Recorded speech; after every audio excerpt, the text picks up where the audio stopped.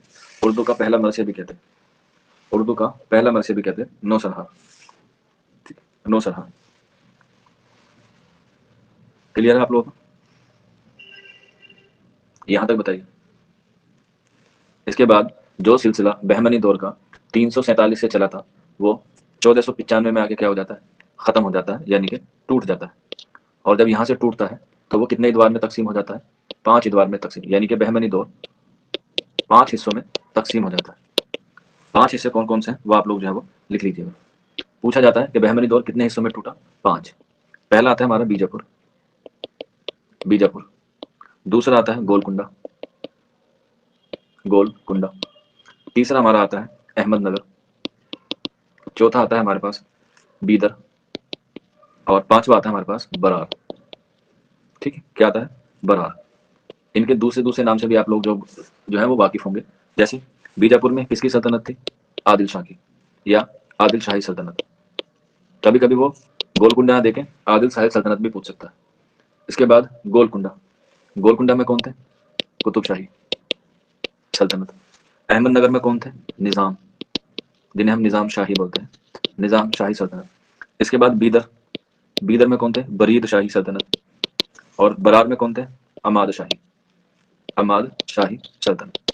تو یہ الگ الگ سلطنت ہوئی، اور اس کے یہ الگ الگ کیا ہوئے؟ راج ونش ہوئے یا بادشاہ ہوئے، عادل شاہی، قطب شاہی، نظام شاہی، برار شاہی اور عادل شاہی۔ اگر ہم یہ تاریخ کے حوالے سے پڑھیں تو سارے کے سارے کیا ہیں؟ اہم ہیں، لیکن جب ہم لوگ اردو کے اعتبار سے پڑھیں تب جو ہے وہ کیا ہے؟ یہ الگ الگ ہے اور امپورٹنٹ بھی ہے، الگ الگ بھی ہے اور امپورٹنٹ بھی ہے۔ جس میں اگر ہم اردو کے حوالے سے بات کریں تو صرف اوپر کے جو 2 ہیں یہی ہمارے لیے اہم ہے، بیجاپور اور گولکنڈا، باقی کے نہیں، بیجاپور اور گولکنڈا۔ ہسٹری میں ایک سوال پوچھا جاتا ہے کہ بیجاپور، گولکنڈا، احمد نگر، بیدر اور برار، ان 5 کو کس نے جیتا؟ مغلیہ سلطنت میں ان 5 کو کس نے جیتا؟ جیسے بہمنی سے تو محمد بن تغلق ٹوٹا یا محمد بن تغلق نے توڑا، ان سب کو کس نے جوڑا؟ ان سب کو کس نے جوڑا؟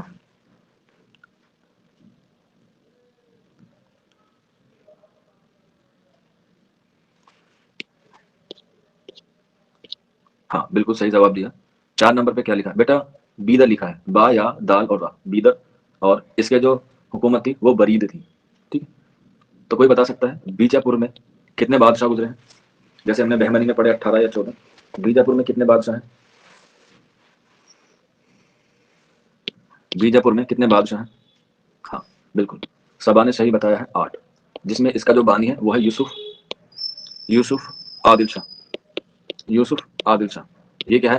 اس کا سب سے پہلا بادشاہ ہے، یا اس کا حکومت کو شروع کرنے والا یوسف عادل شاہ۔ اس کے بعد اس کا آخری بادشاہ یعنی کہ لاسٹ کون سا ہے؟ بیجاپور کا۔ میں نے آپ کو پڑھایا نہیں ہے، لیکن ایک بار میں آپ کو قطب شاہی اور عادل شاہی دونوں کا تاریخی پس منظر میں جو ہے وہ میں آپ کو پڑھاؤں گا کہ کون کون سا شاعر کب سے کب تک رہا، بادشاہ کس کو کیا کہا گیا، وہ ساری چیزیں۔ بالکل، سبا نے صحیح آنسر دیا ہے، آنسر ہو جائے گا سکندر عادل شاہ۔ کیا ہو جائے گا لاسٹ؟ سکندر عادل شاہ۔ یہ پہلا ہوا اور یہ 8واں ہوا۔ اب پوچھا جائے سب سے اہم کون سا ہوا؟ سب سے اہم بادشاہ کون ہے؟ سب سے اہم بادشاہ کون ہے؟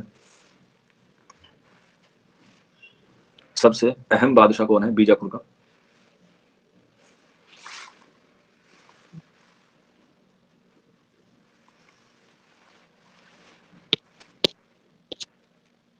ابراہیم عادل شاہ نہ، آنسر ہے عادل شاہ ثانی۔ سب سے اہم شاعر یا بادشاہ ہوا عادل شاہ ثانی، عادل شاہ ثانی۔ ابراہیم عادل شاہ ثانی اہم بھی نہیں ہے، لیکن اس نے جو ہے وہ اردو کی ابتدا یہیں سے ہوتی ہے، کیونکہ جو شروع کے 4 بادشاہ ہوئے ہیں اس میں، جس میں پہلا ہوا ہے یوسف، دوسرا ہوا ہے اسماعیل، ٹھیک ہے، تیسرا ہوا ہے ہمارے پاس ابراہیم جسے آپ لوگ بتا رہے ہیں ابراہیم، چوتھا ہوا ہے علی عادل، علی عادل، اور یہ جو 5واں آتا ہے یہ آتا ہے ہمارا ابراہیم عادل شاہ ثانی۔ یہ جو ثانی کا مطلب ہوتا ہے یہ ہوتا ہے سیکنڈ، یہ ہوتا ہے سیکنڈ۔ تو یہ جو شروع کے 4 ہیں انہوں نے اردو کے حوالے سے کچھ نہیں کیا ہے، انہوں نے صرف اپنی کیا کی ہے؟ تاریخ کو، اپنے اتہاس کو، اپنے سامراجیہ کو بچایا ہے۔ اردو کی شروعات یہاں سے ہوتی ہے ابراہیم عادل شاہ ثانی سے، اسی لیے اسے ہم لوگ کیا کہتے ہیں؟ جگت گرو کہتے ہیں۔ کیا کہتے ہیں؟ جگت گرو کہتے ہیں۔ اور اسی کا بیٹا ہوا ہے ہمارے پاس جس کا نام ہے عادل شاہ، محمد عادل شاہ، ٹھیک ہے. اور پھر اس کا بیٹا ہوا ہے علی عادل شاہ ثانی. اور اس کے بعد نیکسٹ آتا ہے سکندر علی شاہ یا سکندر عادل شاہ. تو یہ ٹوٹل ہوئے 8. تو شروع کے جو 4 ہیں انہوں نے اردو ادب کے حوالے سے کچھ نہیں کیا. شروعات ہوتی ہے یہاں سے، ابراہیم عادل شاہ ثانی سے. ابراہیم عادل شاہ ثانی سے، اور اسی لیے ان کو کیا کہتے ہیں؟ جگت گرو کہتے ہیں. ایک جگت گرو ہے، ایک جگت استاد ہے، دونوں کی باتیں الگ الگ ہیں. کبھی آپ لوگ سوچیں جگت ایک آ گیا، نہیں. جگت گرو الگ ہے اور جگت استاد جو ہے وہ الگ ہے. تو بتائیے جگت استاد کس کو کہتے ہیں؟ جگت استاد کسے کہتے ہیں؟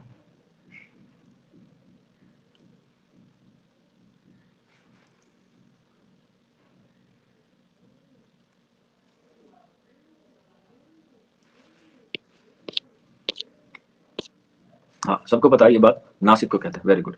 اس کے بعد آتا ہے ہمارے پاس قطب شاہی. سوری، قطب شاہی سے پہلے عادل شاہی کے جو ہے وہ ہم لوگ کیا لکھ لیتے ہیں؟ مثنوی نکال لکھ لیتے ہیں. ٹھیک، لکھ لیجیے گا عادل شاہی یا بیجاپور یہیں پہ بتائیے مجھے جہیز کا شاعر کس کو کہا جاتا ہے؟ جہیز کا شاعر کس کو کہا جاتا ہے؟ عادل شاہی دور میں ہی جہیز کے طور پہ بھیجا گیا تھا، دہیج کے طور پہ بھیجا گیا تھا. جہیز کا یا دہیج بھی کہہ سکتے ہیں آپ لوگ، جو دہیج میں دیا گیا شاعر ہے. دہیج والا شاعر پہلے جو ہے وہ بات کی جاتی تھی اس حوالے سے. بالکل، روزی خان اور صبا نے صحیح جواب دیا. آنسر ہو جائے گا ملک خوشنود. ملک خوشنود کو دہیج کا شاعر کہا جاتا ہے کیونکہ یہ جہیز میں گیا تھا.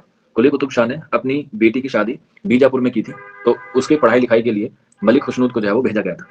اور کہا جاتا ہے کہ اس نے وہاں جا کر جو ہے وہ بہت کمال کی کیا لکھی؟ مثنوی بھی لکھی. کون کون سی لکھی وہ میں آپ کو ابھی آنے والی کلاس میں بتاؤں گا. پہلے عادل شاہی کی ہم لوگ کیا لکھ لیتے ہیں؟ مثنوی نگار یا شاعر لکھ لیتے ہیں، جس میں سب سے پہلا نام آتا ہے برہان الدین جانو کا.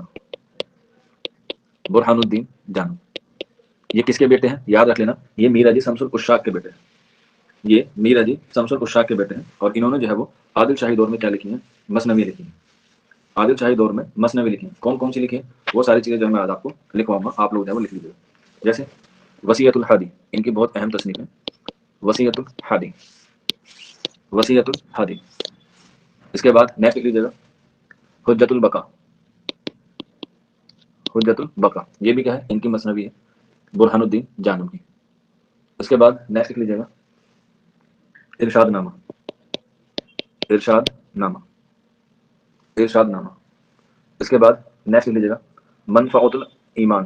میم نون واو سوری میم نون فا عین اور تا. منفعت الایمان،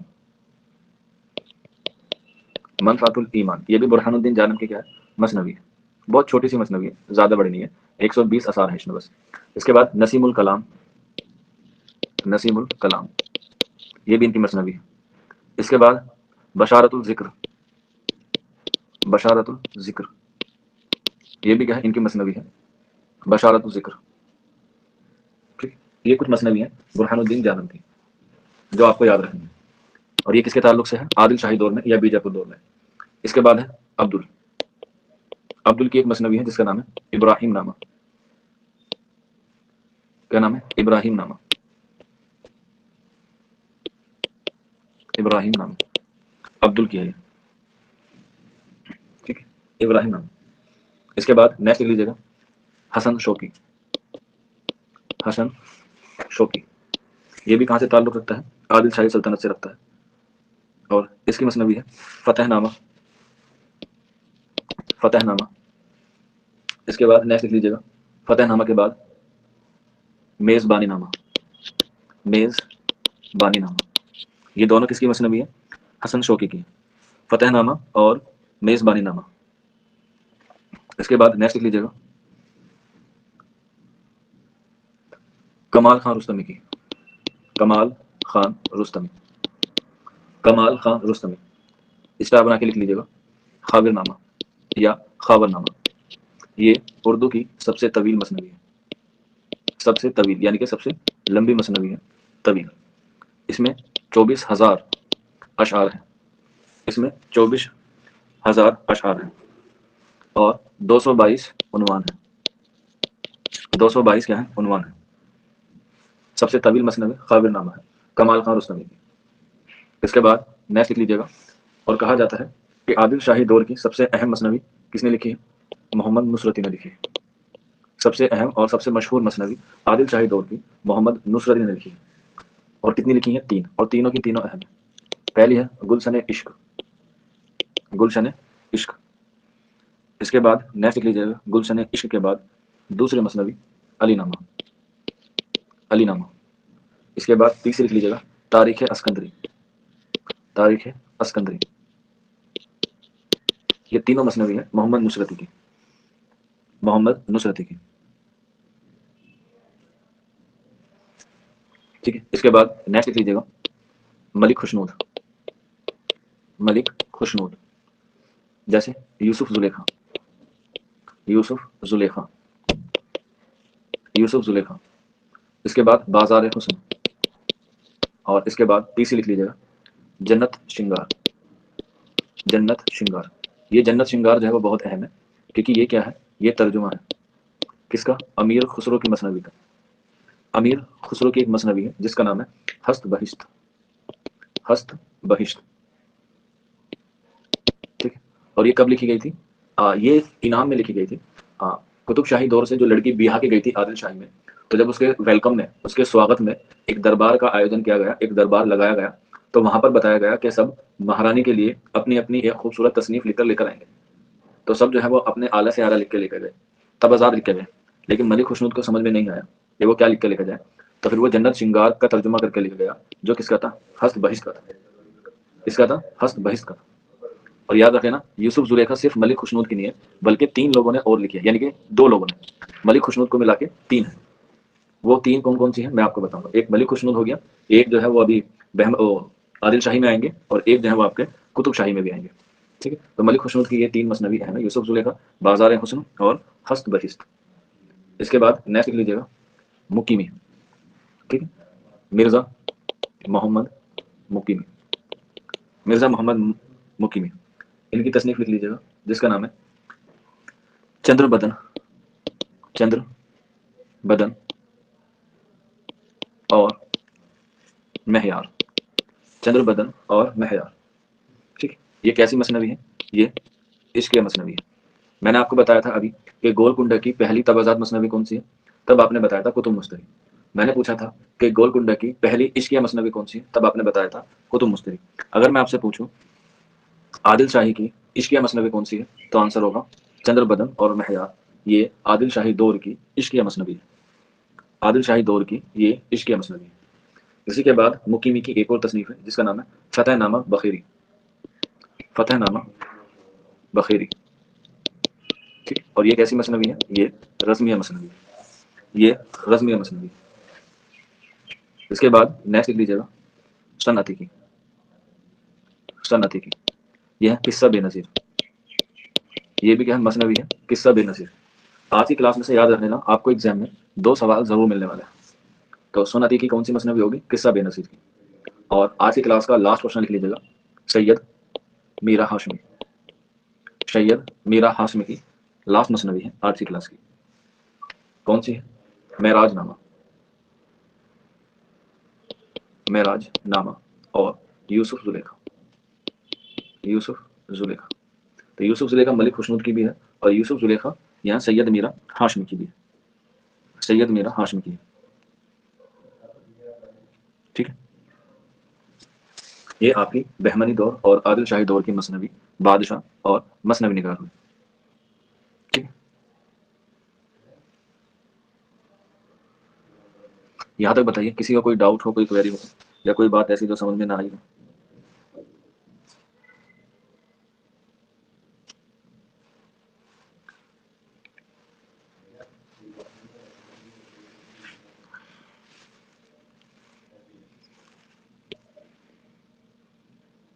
ٹھیک ہے، تو آج کی کلاس اتنی ہی ہے۔ کل جب ہم لوگ بات کریں گے، ہم لوگ بات کریں گے قطب شاہی دور کی، قطب شاہی دور کی اور شمالی ہند کی، ٹھیک ہے، شمالی ہند میں اور قطب شاہی دور میں مثنوی کی۔